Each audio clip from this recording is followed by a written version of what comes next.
Olá, aqui é o Arthur do Pronto para Investir e neste vídeo eu vou falar mais sobre ações e fundos imobiliários. Qual desses investimentos rende mais? Qual é mais arriscado? Qual faz mais sentido você investir? E quais os cuidados que você deve tomar em cada um desses investimentos? Se você tem interesse neste tema, já se inscreva aqui no canal, ative as notificações e vamos lá. Basicamente, tanto em fundos imobiliários quanto ações, você estará investindo em renda variável. O que isso significa? Nesses dois investimentos, você entra como se fosse sócio. No caso das ações, sócio de empresas, e no caso dos fundos imobiliários, sócio de imóveis. Na verdade, cotista, né? Você compra cotas de um fundo de imóveis. Então, o seu resultado, ele vai ser de acordo com o resultado ou dos imóveis ou dos negócios que você investe. Isso significa que nestes investimentos, você não tem uma renda fixa, você não tem um rendimento fixo. Você pode, inclusive, ter prejuízo, já que não há um rendimento combinado e não há também garantia de retorno. Apesar desses dois investimentos serem negociados na Bolsa de Valores, eles são classes de ativos, classes de investimentos diferentes. No caso das ações, você tem um nível de oscilação maior e um risco maior também do que você teria ao investir nos fundos imobiliários. Eu separei aqui as maiores altas e maiores baixas de ontem, sexta-feira, para mostrar para vocês na prática como que se dá essa oscilação. As empresas que mais se valorizaram ontem, a gente vê aqui, 17% de valorização, 9% de valorização, 7,37% de valorização,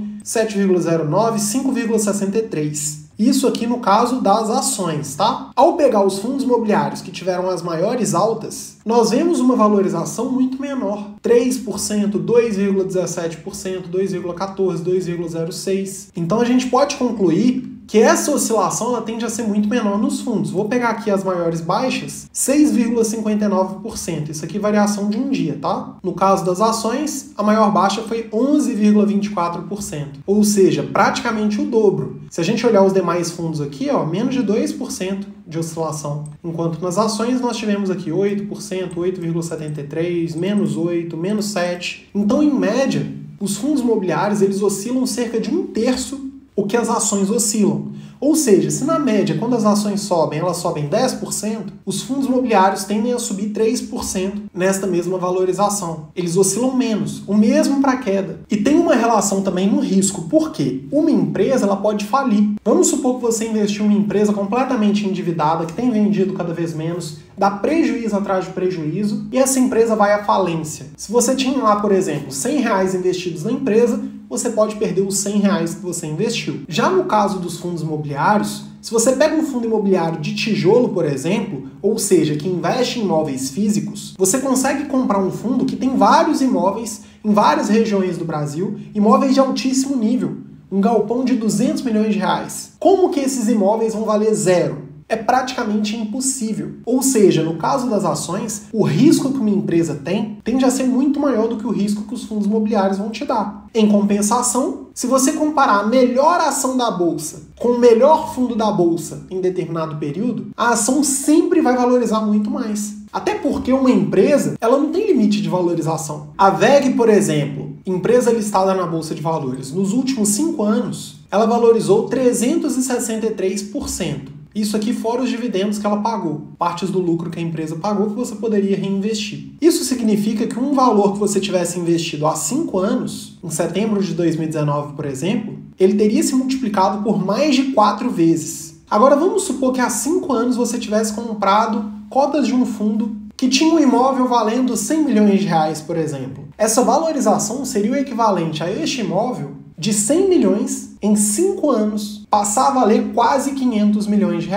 Dificilmente isso vai acontecer. Inclusive tem pesquisas em mercados mais tradicionais como os Estados Unidos, que tem muitos anos de resultados para você avaliar, que mostram que os imóveis no longo prazo eles tendem a ter um retorno quase que da inflação. É claro que um imóvel ou outro, dependendo da qualidade, da região, pode ter uma valorização acima da inflação no longo prazo, mas eles não tendem a crescer tanto acima da inflação. Então, se você pega uma empresa fora da curva, ela sempre vai ter um retorno maior do que os melhores fundos imobiliários do mercado. Principalmente se você pegar um fundo de papel como o MXRF11. Como ele não tem imóvel físico, é como se ele estivesse emprestando o seu dinheiro para investimentos no mercado financeiro, recebesse esses juros, ficasse com uma parte como taxa de administração e distribuísse o resto. Ou seja, um fundo de papel ele não tende nem a valorizar no longo prazo, ou até uma valorização muito baixa. Agora, por outro lado, se você pega uma empresa que teve uma forte desvalorização, a gente pega a Oi aqui, por exemplo, nos últimos 5 anos caiu 95%. Ou seja, se você tivesse 100 mil reais investidos nessa empresa, em setembro de 2019, hoje você teria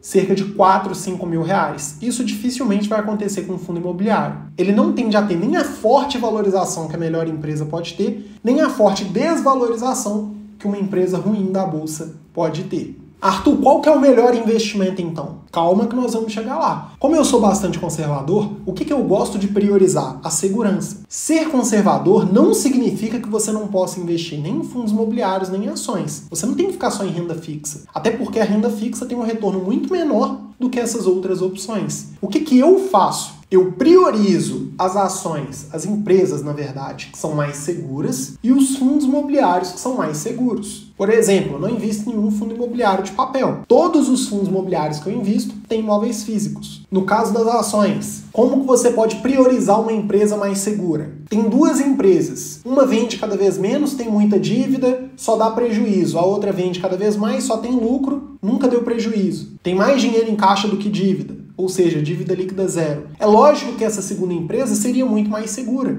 Então dá para você controlar o risco que você vai correr. No caso dos fundos imobiliários, considerando todas as variáveis parecidas, um fundo que tenha mais imóveis e imóveis de alto nível, ele tende a ser mais seguro, porque ele fica mais diversificado. Um fundo que tenha mais inquilinos, por exemplo. Tem muitos fundos imobiliários no mercado financeiro que tem lá, por exemplo, 20 imóveis, mas todos alugados para um inquilino. Se esse inquilino sai dos imóveis, você vai perder sua renda. O fundo vai desvalorizar, porque muita gente vai vender. Você pode ficar um bom tempo sem receber rendimento. Agora, se tem um outro fundo com 20 imóveis alugados para 80 inquilinos, você consegue diminuir o seu risco. Por isso que nós temos que avaliar os fundamentos de cada investimento. Eu peguei aqui as ações da Azul. Desde 2015, ela só teve lucro em 1 ano. Todos os outros anos foi prejuízo. A Gol, desde 2015, apenas em 3 anos ela teve lucro. O resto sempre prejuízo. A Oi é a mesma coisa, de 2015 para cá, até final de 2023, apenas em 1 ano ela teve lucro, todos os outros anos ela teve prejuízo. Casas Bahia, maior parte dos anos prejuízo também. Ou seja, são empresas muito arriscadas, empresas ruins, que não conseguem ter um bom retorno, na maioria dos anos dão prejuízo, têm dívidas altas e que não vão te ajudar a construir patrimônio.